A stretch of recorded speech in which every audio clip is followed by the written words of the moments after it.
Buenas tardes, una vez más a mi canal para trabajar herramientas.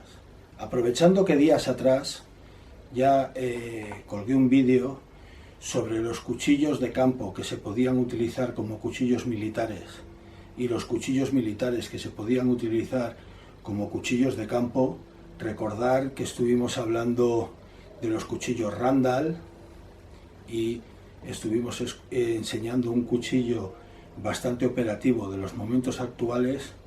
Hoy voy a retomar la temática un poco para cerrar el círculo y dejar en mi canal, en la medida de lo posible, ya cerrado este asunto. Hoy os voy a hablar del cuchillo Ka-Bar, cuchillo que sobradamente conocéis todos y que ya ha sido revisado en un montón de canales. Desde aquí os quiero recomendar en primer lugar que si queréis ver una revisión exhausta del cuchillo y una revisión muy bien hecha del cuchillo, que vayáis a ver el vídeo que tiene Fran en el canal Tracklander. Siento mucho, Fran, si no sé pronunciar bien en inglés el nombre de tu canal, y que veáis el vídeo que él tiene sobre estos cuchillos. El cuchillo Ka-Bar más conocido no es otro que este cuchillo. Y voy a contar mi experiencia, la experiencia que tuve yo con él, como suelo hacer en todos mis vídeos, porque ya sabéis que no hay mucho nuevo que contar sobre cuchillos, sobre todo como este, que son cuchillos históricos, porque hay cientos de publicaciones, cientos de vídeos, cientos de reportajes, ha salido en revistas. O sea, este cuchillo está más que visto y yo vengo aquí a darle una vuelta a la historia de qué es lo que significa este cuchillo para mí y de alguna manera enseñaros el ejemplar que yo tengo. Mirad, yo provengo, nací en Cantabria, en una de las ciudades más importantes de Cantabria, que es Torrelavega. Es una ciudad eminentemente industrial y ganadera.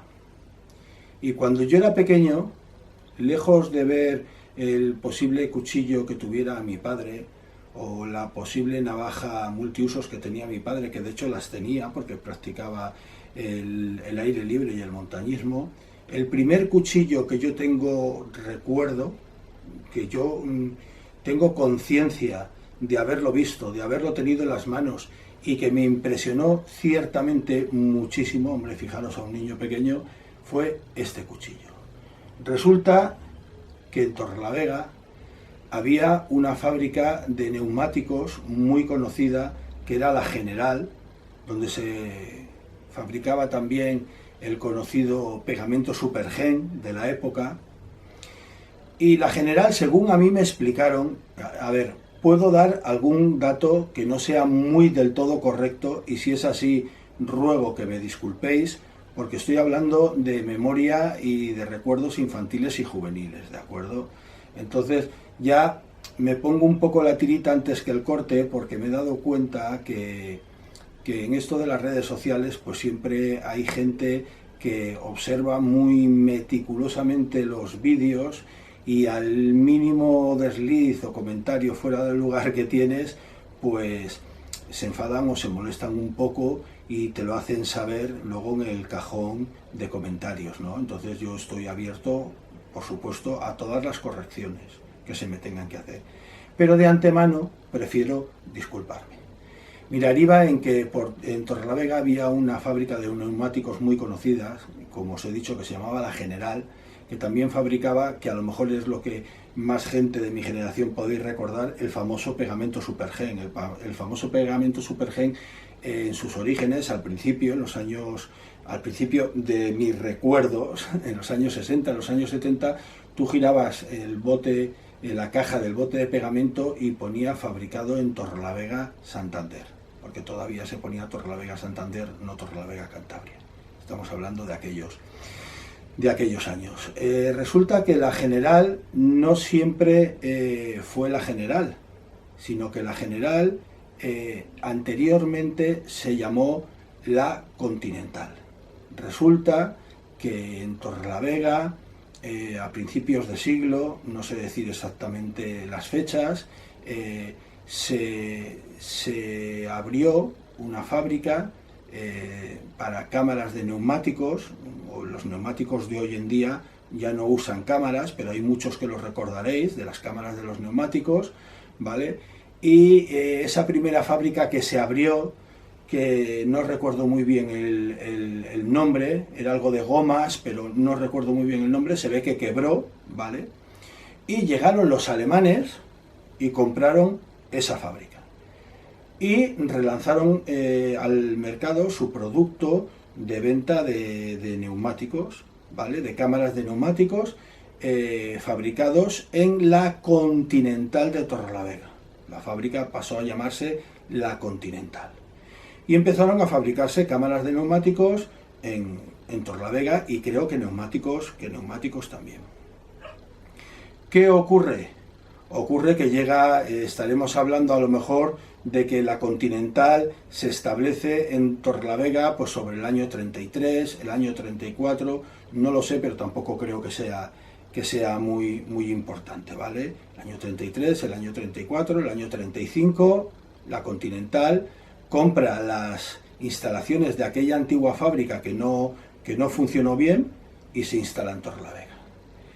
Llega la Segunda Guerra Mundial y Alemania pierde la Segunda Guerra Mundial. Entonces parece ser, ya os vuelvo a repetir, según lo que a mí me llegó, según lo que a mí me contaron, parece ser que esa fábrica es vendida, incautada a los alemanes y vendida, pues, básicamente lo que se venía a llamar como botín de guerra.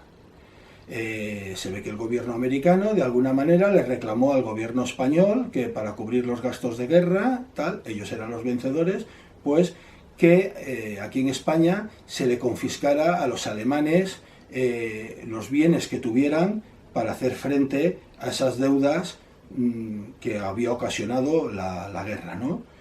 Lo que yo creo que está bien expresada la palabra, y creo que no está mal dicho, botín de guerra. O sea, la Continental se quedó como botín de guerra y pasó a llamarse la General. No fue exactamente la transición inmediata. Se ve que en un principio se le quitó se le confiscó la fábrica a los alemanes, y al tiempo, a los 2, a los 3, a los 4 años, esa fábrica la adquirió la General, ¿vale? Pagando el dinero que se le exigiera para los fines que ya hemos hablado, y pasaron a construirse y a fabricarse allí los neumáticos y lo que había dicho antes, los neumáticos y las cámaras de los neumáticos. En este trasiego de tiempo, en este impasse de tiempo entre que deja de ser Continental y pasa a ser General, deja de ser capital alemán, y de alguna manera intervienen los americanos para la transacción de esta fábrica, o para que reviertan ellos el dinero de la transacción de la fábrica. Yo creo que me habéis entendido todos perfectamente. A unos amigos de mi padre les llega este cuchillo a Torrelavega. Y era un cuchillo que francamente no era muy extendido por aquellos momentos en España, no era un cuchillo que se viera mucho aquí en España.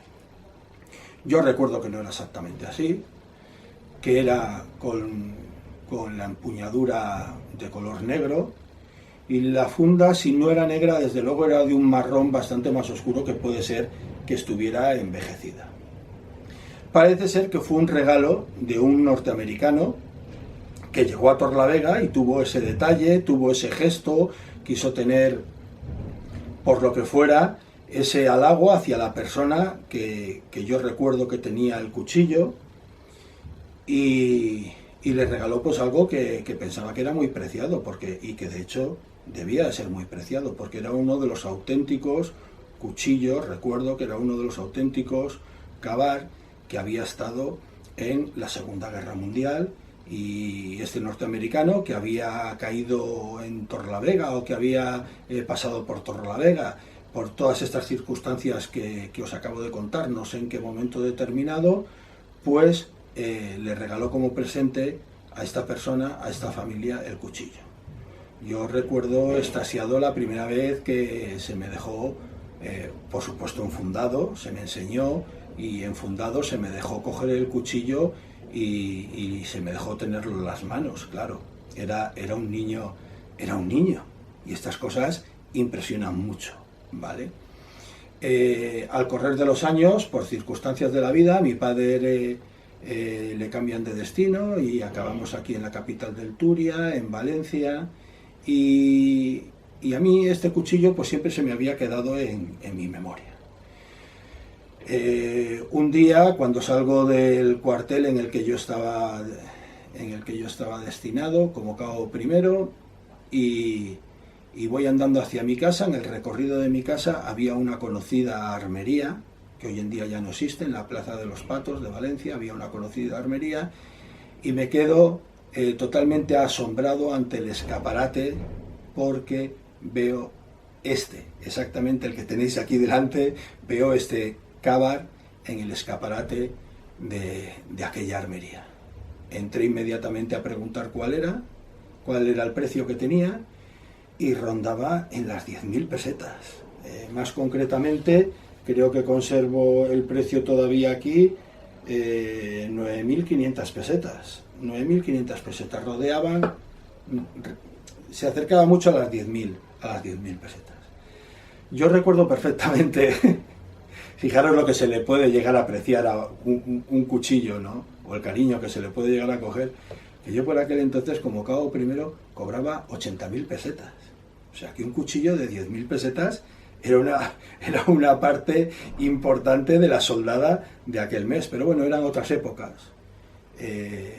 Eras un joven, soltero, sin compromiso, vivías en casa de tus padres, cuando no estabas en el cuartel, vivías en casa de tus padres, y te podías permitir pues determinados lujos que yo desde luego no lo dudé.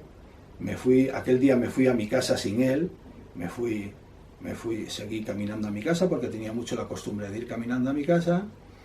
Fui a la mesita de noche, donde tenía guardado el sobre con la soldada, o sea, podría decir sueldo o salario, pero es que en ese caso, el dinero que yo llegué a cobrar del ejército, me gusta utilizar el nombre adecuado, que era con la soldada.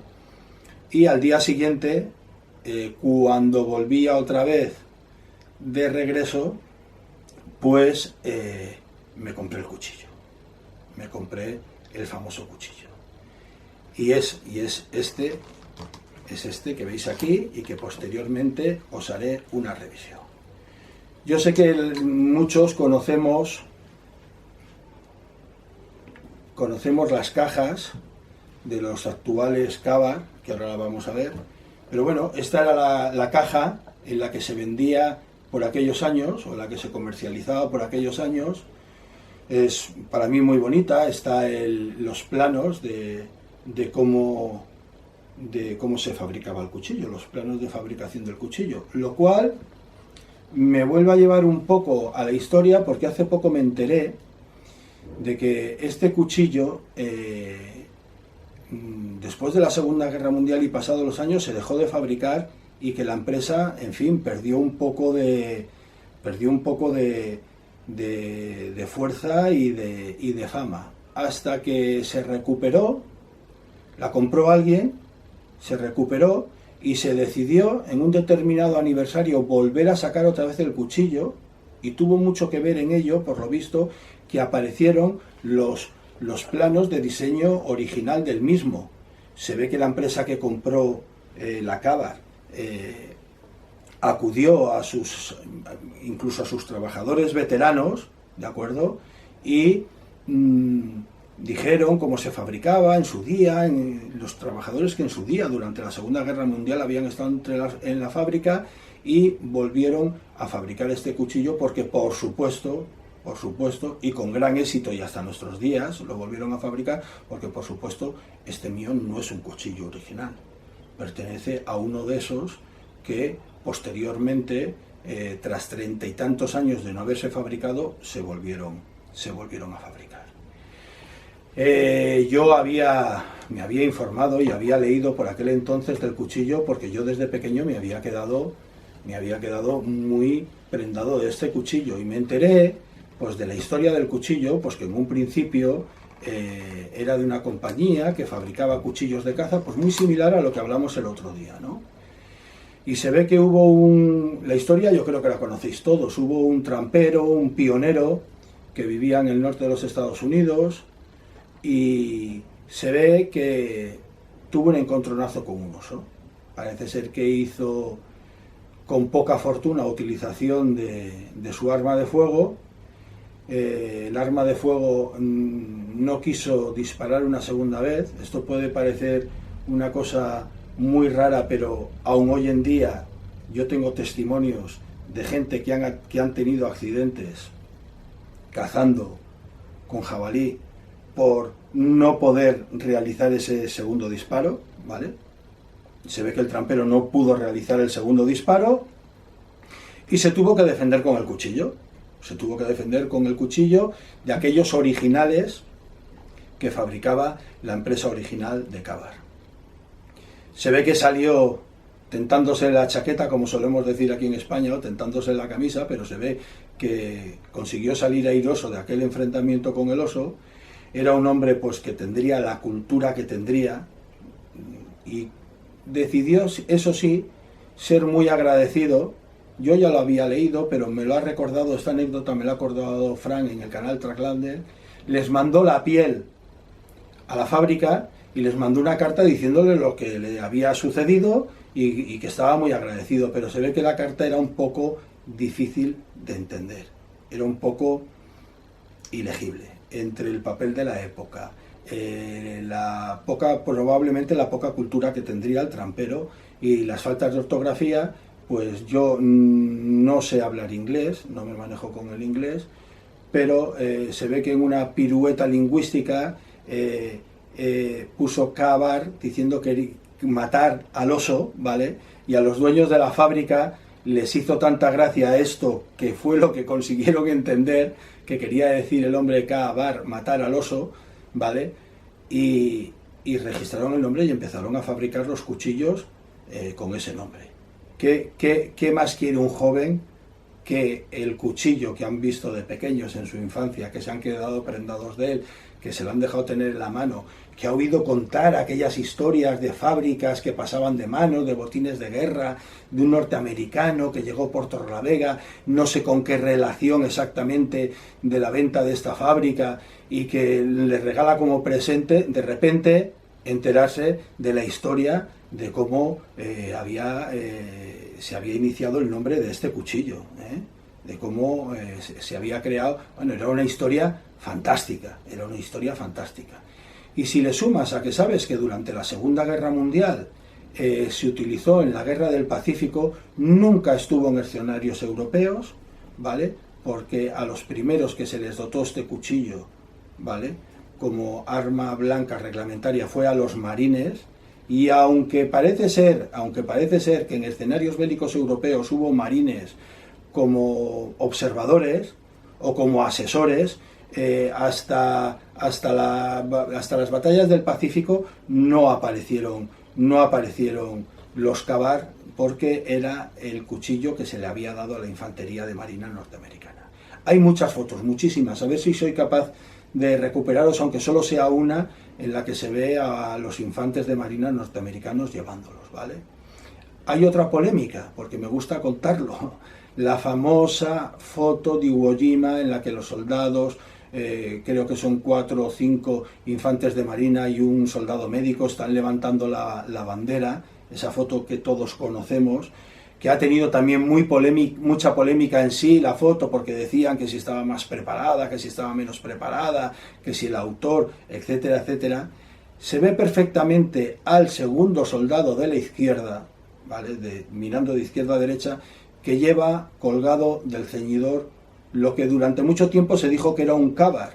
Como todas las cosas en la vida, pues ahora esto también se ha desmentido. Dicen que no está claro que fuera un cábar, que podía ser otro modelo muy similar, pero la foto y la distancia, bueno, durante los años 80 yo os aseguro que entre la gente aficionada a los cuchillos corría esa historia, que en la famosa foto donde se estaba levantando la bandera de Estados Unidos en Iwo Jima, ese soldado que se le veía casi en la espalda, en la cintura, colgar un cuchillo, que era un cábar.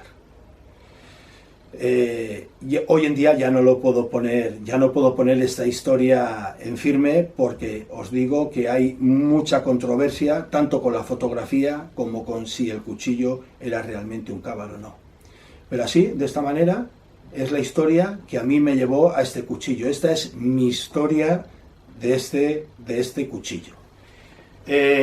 Claro, al correr del tiempo y al ir subiendo mi afición a los cuchillos, al montañismo y al senderismo, fui ampliando mis ejemplares de cábar, ¿vale? Y aunque no son objeto del vídeo este de hoy, os los voy a enseñar en un primer momento porque me apetece, básicamente. He adquirido otros cábars a lo largo del tiempo, ya de los modernos, de los BK, ¿vale?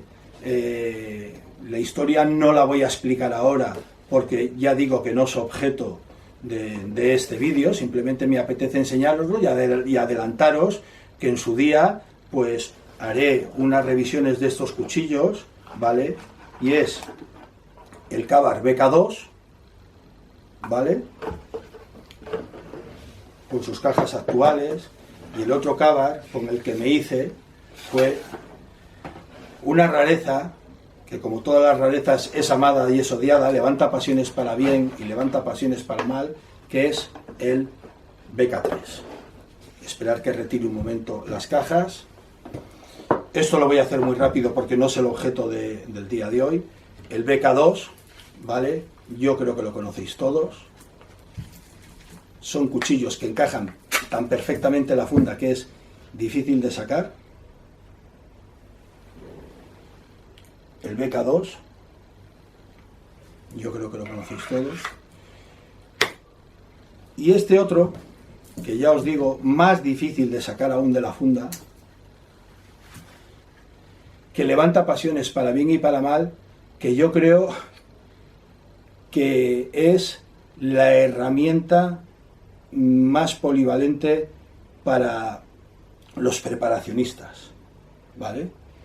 Que también participan bastante de nuestra comunidad. Es una herramienta súper operativa, súper táctica. No sé si muchos lo conocéis. No tiene punta, ¿vale? Y es un auténtico aparato para lo que es los temas de supervivencia, preparacionismo, y yo creo que para el bushcraft también. El único problema es que no tiene punta. 6 milímetros de grosor, desollador, sierra, bueno, un auténtico aparato. Ya os digo, denostado por unos y amados por otros. Pero estos cuchillos está claro que no son el objeto, ya os lo digo, os los he enseñado como capricho. Quería enseñároslo, pues ya que hablaba del cábar original, ¿vale? Del que se hizo famoso, quería enseñaros estos otros que yo también tenía. Y volvemos otra vez al cábar original, porque también os voy a enseñar otra pieza que, aunque no fuera objeto del vídeo de hoy, próximamente en otro vídeo la revisaré, y es cuando este cuchillo, después de la Segunda Guerra Mundial, también participa activamente en la Guerra de Corea y la Guerra de Vietnam, y hay quien asegura que hasta en Afganistán hubieron ejemplares de este cuchillo. Me figuro que a nivel particular, o sea, podrían haber ejemplares de este cuchillo. Me figuro que hasta en la Guerra de Irak, si algún soldado, si algún oficial, si algún suboficial a nivel particular se llevaba el cuchillo. Pero voy a ir enlazando historias. En la guerra de Vietnam, este cuchillo, que cuando se le exige a la fábrica en su día, en la Segunda Guerra Mundial, las características que tenía que tener el cuchillo, entre otras, era poder abrir también cajas de munición, poder abrir cajas de alimento, poder cavar pozos con ella, aparte de que tuviera la utilidad de lucha personal, ¿no? Pues en la guerra de Vietnam convive con otra herramienta, con otro filo, también muy interesante, como fue este. A ver si consigo que lo veáis. Esto es un tomahawk militar, por supuesto, vuelvo a decir, no uno original, que más quisiera yo. Esto es un tomahawk militar que se utilizó también muchísimo en la guerra de Vietnam. Este en concreto, si mal no recuerdo, es, sí, de la compañía Tomahawk norteamericana. No iba con el agujero de cordón fiador, que se lo hice yo, ¿vale? Volvemos a decir que no es objeto de este vídeo, pero se utilizó muchísimo y de una manera muy efectiva para lo mismo, para abrir cajas de munición, para todas las utilidades que pudiera haber en el frente durante la guerra de Vietnam. Así pues, durante la guerra de Vietnam, tomahawks y cuchillos Ka-Bar convivieron bastante estrechamente, y como todos sabéis, sí, tomahawk, el famoso tomahawk indio, ¿vale?, de los indios norteamericanos, de las naciones indias norteamericanas, que también tuvo sus versiones militares. Bueno, pues sin más, os voy a terminar de contar una cosa curiosa, ya que hemos enlazado con la guerra de Vietnam, y es que todos los que sois mayores recordaréis que la antigua guardería de caza en España llevaban unas carabinas que se fabricaban en el País Vasco, que se llamaban las Destroyer. Eran unas carabinas cortitas, de cerrojo, que disparaban el 9 Berman o el 9 largo, ¿vale? Se llaman las dos nomenclaturas. Bueno, pues hubo una remesa de esas carabinas que la compraron los norteamericanos para la guerra de Vietnam y le acortaron más el cañón colocándole unas especies de silenciadores. ¿Sabéis para qué se utilizaron esas carabinas cortas de munición pequeña que se fabricaban aquí en España? No sé deciros en qué número ni en qué cantidad de lote fueron a la guerra de Vietnam esas carabinas compradas por los norteamericanos. Pues para la lucha subterránea en los pasadizos que hacía el Vietcong para competir contra ellos. Entonces, no sería muy rocambolesco pensar que en algún momento, en alguna unidad del ejército norteamericano en la guerra de Vietnam, convivieron el tomahawk indio en versión militar, el cuchillo Ka-Bar, y mirad los giros y las casualidades y los guiños que hace la vida, y una pequeña carabina de cerrojo del calibre 9 Berman o 9 largo, que el ejército norteamericano, por sus pequeñas dimensiones, compró para utilizarlas en las toperas, galerías, etcétera, etcétera, que levantó el Vietcong para luchar contra los norteamericanos. Espero que lo que os haya explicado os haya sido más o menos de interés. Espero, una vez más, lo he dicho al principio del vídeo y lo voy a volver a decir otra vez porque me he quedado sorprendido con algunas reacciones. Una vez más, vuelvo a pedir disculpas. Me pongo la tirita antes del corte, por si digo alguna imprecisión o digo algo que alguien esté perfectamente documentado y no sea exactamente tal y como yo lo estoy diciendo. Gran parte de lo que he contado hoy pertenece a mi memoria infantil y es difícil mantener y retener datos. Y sin más, os pasaré ahora unos vídeos donde veremos las especificaciones del cuchillo que realmente nos ha traído hoy aquí. Os paso esos vídeos y ya sabéis que en un futuro, no sé cuándo, porque quiero compensar los vídeos de unos tipos de cuchillos y de otros tipos de cuchillos, en un futuro haré vídeos de los otros dos Ka-Bar que habéis visto ya actuales, de los BK, y del Tomahawk que estuvo en la guerra de Vietnam. Dentro de poco haremos esos vídeos y os los enseñaré. Y entonces os diré las especificaciones del producto. Os dejo con los vídeos. Un saludo. Vamos a pasar a ver las especificaciones más de cerca de este cuchillo.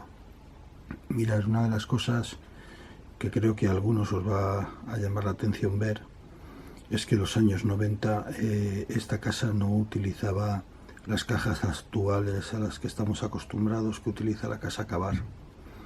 Ahora son unas cajas, pues a mí no es que me gusten más o me gusten menos, porque esta caja me gusta bastante. Las de ahora son pues como unas cajas más de lujo, entre comillas, que quieren dar una imagen más moderna, con tonos marrones, caramelos, llevan un enfundado encima de las cajas de cartón, pero en aquel momento, en los años 90, el cuchillo se vendía en esta caja, o al menos las unidades que llegaban aquí a Valencia venían en estas cajas.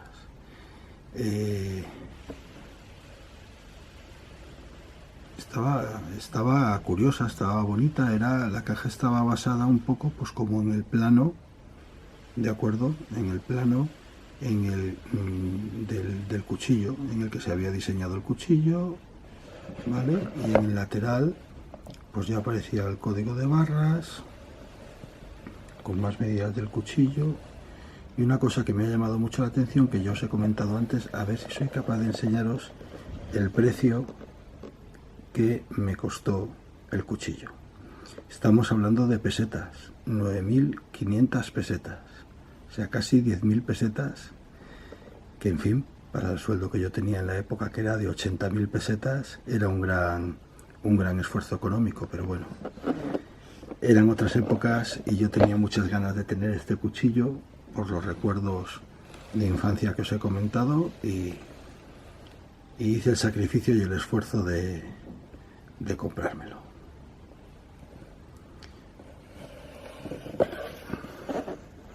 Y esta era en sí la caja que llevaba el cuchillo.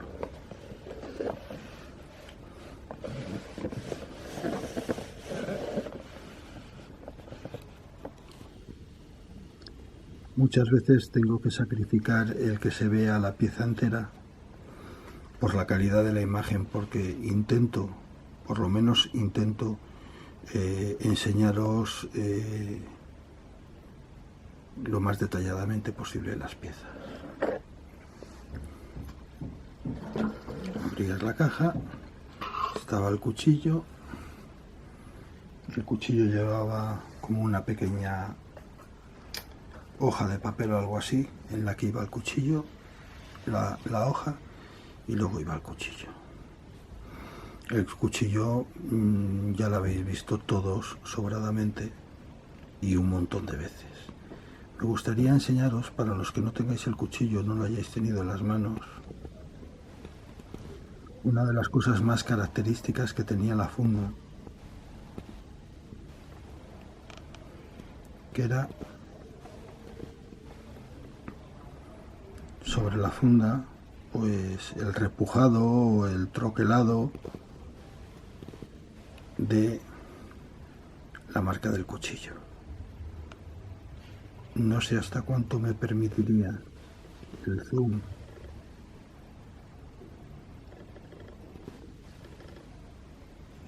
¿De acuerdo? El logotipo de la empresa.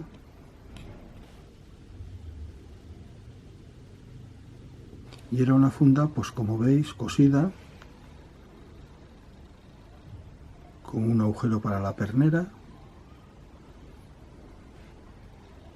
que también hacía de drenante, o de agujero drenador o drenante, y con unos remaches que con el tiempo pues cogen un color así muy con los años que tiene el cuchillo, pues coge un color así muy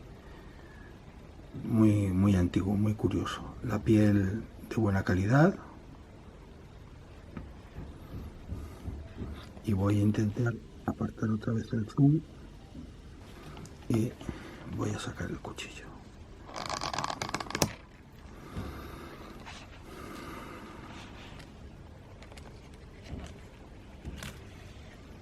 Dejo aquí la funda. Bueno, como todos los cuchillos de origen militar, el talid ampliamente generoso para que pudiera pasar un buen ceñidor y un agujero para el cordón para la pernera, y la retención pues ya veis que es ninguna, ¿vale? Va encastrado ahí el cuchillo, va insertado ahí el cuchillo con su broche superior y ya está. No, yo entiendo que por aquella época y en la primera época que yo también empecé a llevar cuchillos de monte como el Aitor Survival, no estaba la mentalidad aquella de que los cuchillos tenían que encajar perfectamente las fundas. Voy a enseñaros los marcajes con detalle, al igual que intento hacer con la funda, mientras me lo permita el macro de la cámara y no empieza a desvirtuar. USMC, el modelo.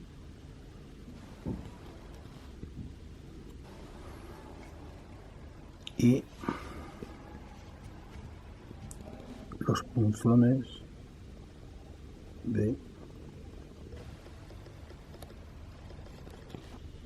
disculpar, esto era precisamente lo que quería evitar, de cavar, de acuerdo.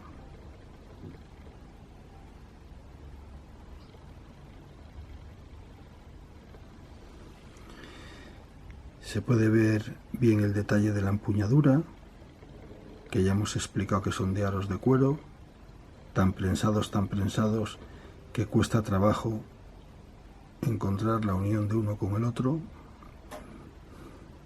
Y el remache de la espiga, de acuerdo, el remache de la espiga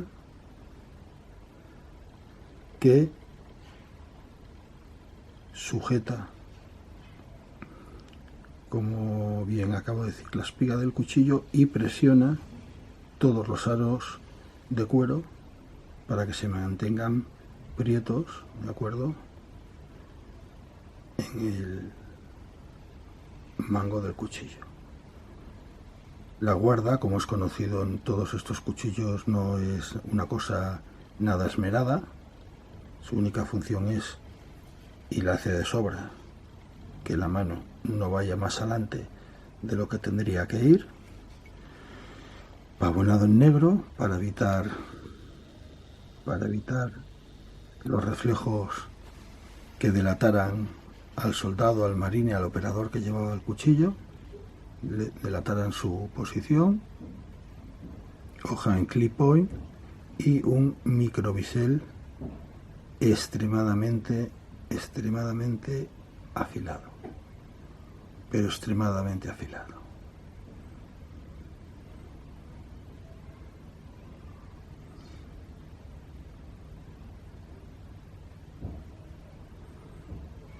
Pues este es el cuchillo y vamos a pasar a ver si lo podemos medir.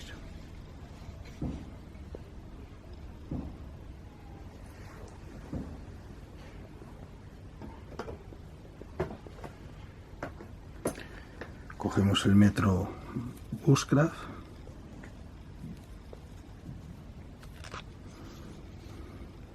y mirar. En este caso es muy sencillo porque llevamos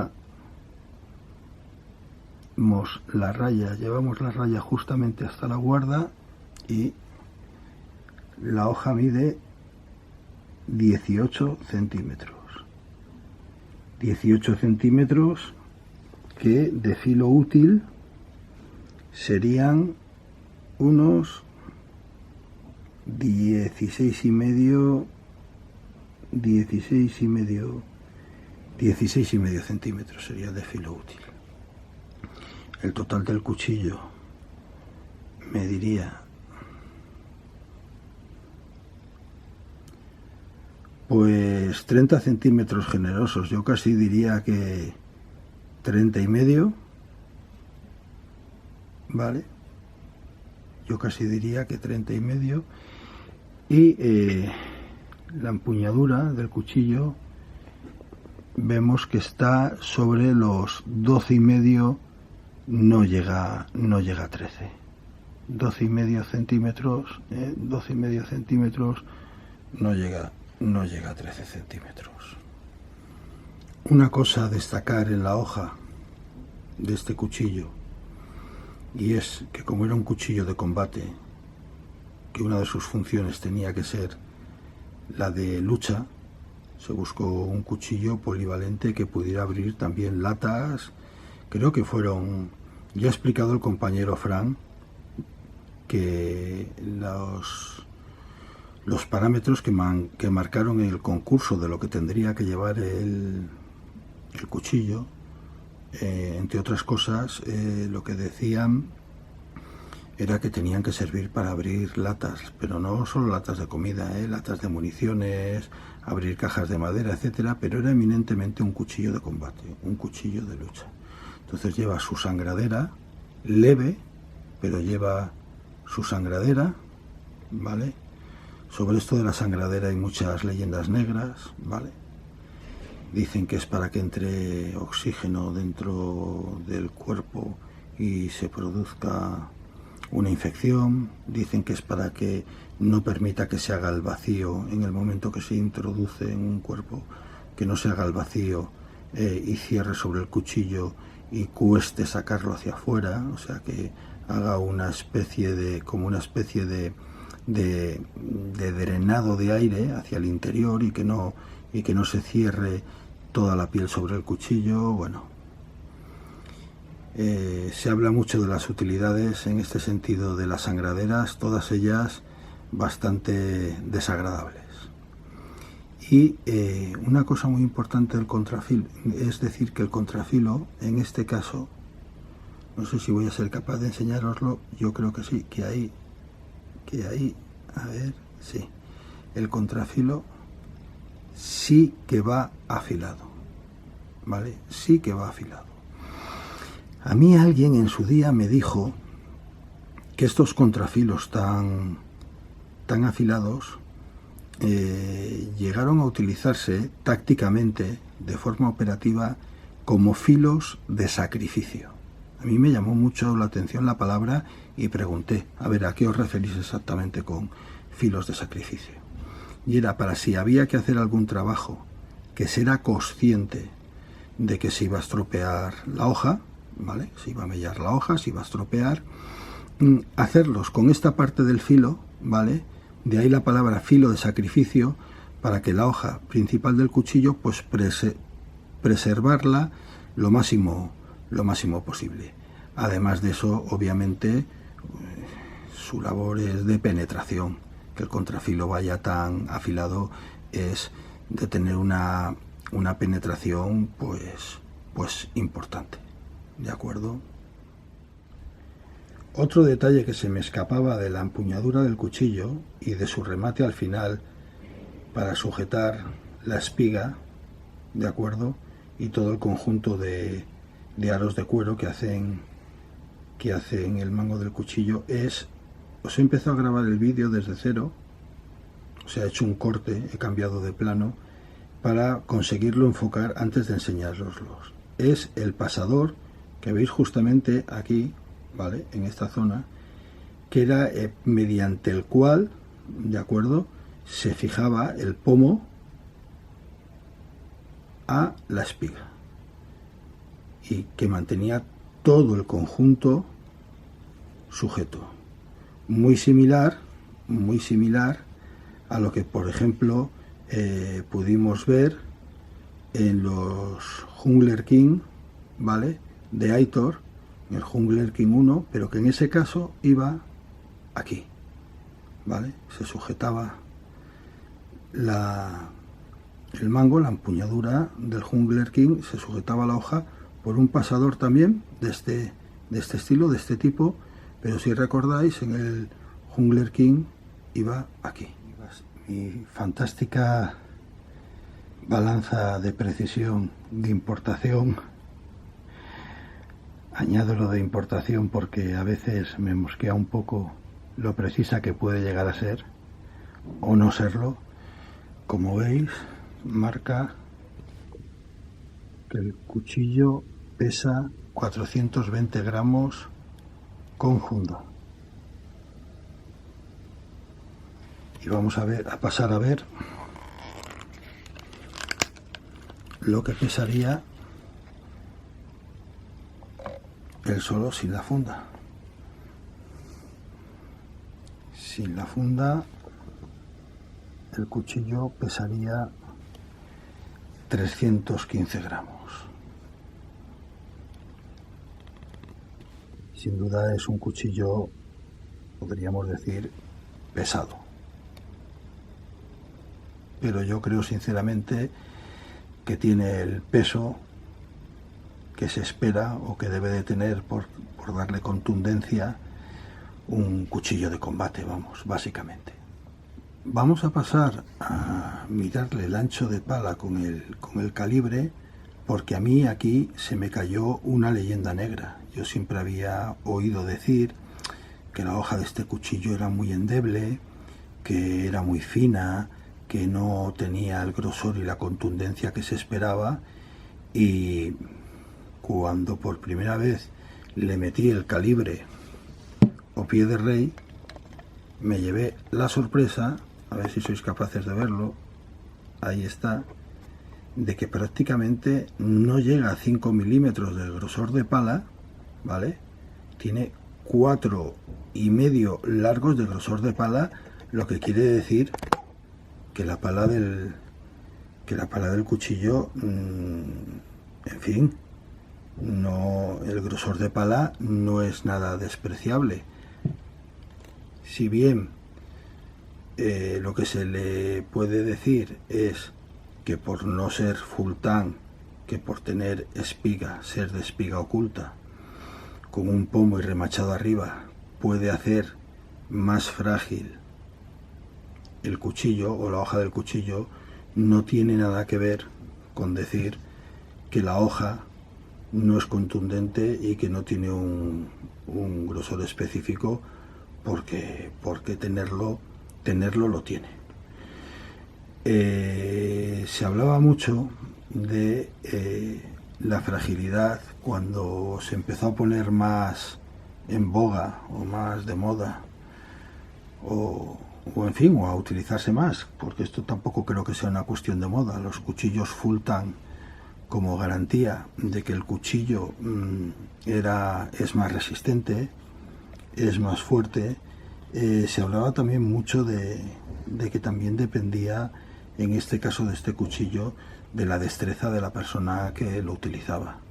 Un cuchillo que ha estado reiteradamente en muchos escenarios de batalla, que hasta guerras tan cercanas a nuestros días como la de Afganistán ha estado presente. Hay documentos fotográficos que así lo avalan. Si fuera un cuchillo débil, si fuera un cuchillo poco fiable, no habría llegado, no habría tenido tanta historia y tan largo recorrido. Simplemente es un cuchillo que es para lo que es, y habrá pues determinadas labores pues que no se deberían de hacer con él. Yo he visto un vídeo de un canal de un chico que dice que claramente que si en un momento determinado, aunque no esté hecho para batonear ni para rajar, veo muy lógico lo que explica este chaval en su vídeo. Ya siento no acordarme del nombre de su canal porque lo diría. Pues que con el largo, de hoja que tiene, pues claro, no nos vamos a poner aquí. Si hubiera que hacer una fuerza o de alguna manera batonear, pues tendría que ser sobre esta parte del cuchillo, claro. O sea, la utilización correcta del material que tenemos sin romperlo. Mirar,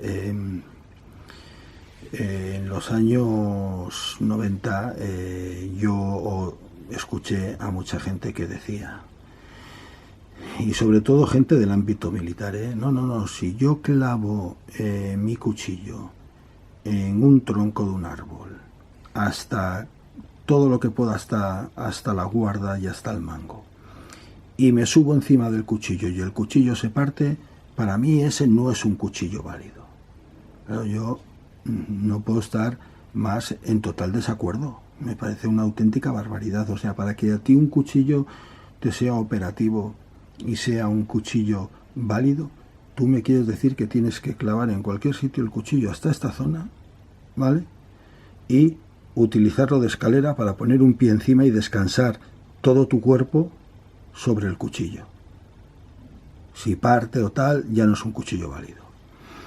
Pues hombre, es que además es algo tan poco equilibrado, por decirlo de alguna manera, como que si el militar, el soldado, el operador es mucho más delgado físicamente que otro, pues puede que le aguante, y si es más grueso, pues puede que no le aguante, o de la manera que te subas o que te pongas a dar saltos. Eso yo sé que más de uno sonreiréis porque habréis oído ese comentario, bueno, y a lo mejor algunos hasta estáis de acuerdo con ese comentario. Yo francamente no estoy nada de acuerdo de que eso marque la diferencia entre si un cuchillo es bueno o un cuchillo es malo. O sea, que se le pueda clavar en un árbol y que tú puedas utilizarlo de escalón o tal para subir, incluso si coges un poco de impulso sobre él, que el cuchillo aguante y no parte y no se rompa. No sé lo que haría este cuchillo en ese caso, pero yo de entrada no voy a clavar ningún cuchillo mío en un árbol y voy a hacer esa barbaridad. Pero bueno, ya luego en la caja del vídeo, en la caja de comentarios, si alguno queréis hacerme algún comentario al respecto, pues ya me lo hacéis. Sin más, este era el cuchillo que os quería enseñar hoy. Puede que haya prolongado un poco más el vídeo con algún que otro tema paralelo, pero bueno, ya sabéis que es mi manera de contar y de explicar las cosas. Estoy muy contento de tener este ejemplar de cuchillo. Es una de esas cosas que siempre has querido tener, ¿vale? Y que, pues como os conté, el primer día que me pude hacer con él, pues lo adquirí, y la verdad no os voy a mentir, porque es tontería decirlo. Siempre ha estado en una caja guardado en casa. No lo he sacado nunca al monte porque es un cuchillo que lo quiero pues para tenerlo guardado y para tenerlo como recuerdo, porque supone todo lo que os he contado a lo largo del vídeo. Es quizás ese primer cuchillo militar, ese primer cuchillo contundente que yo recuerdo, que vi, que pude tener en mis manos en mi infancia. Bueno, y nada más, hasta el próximo vídeo.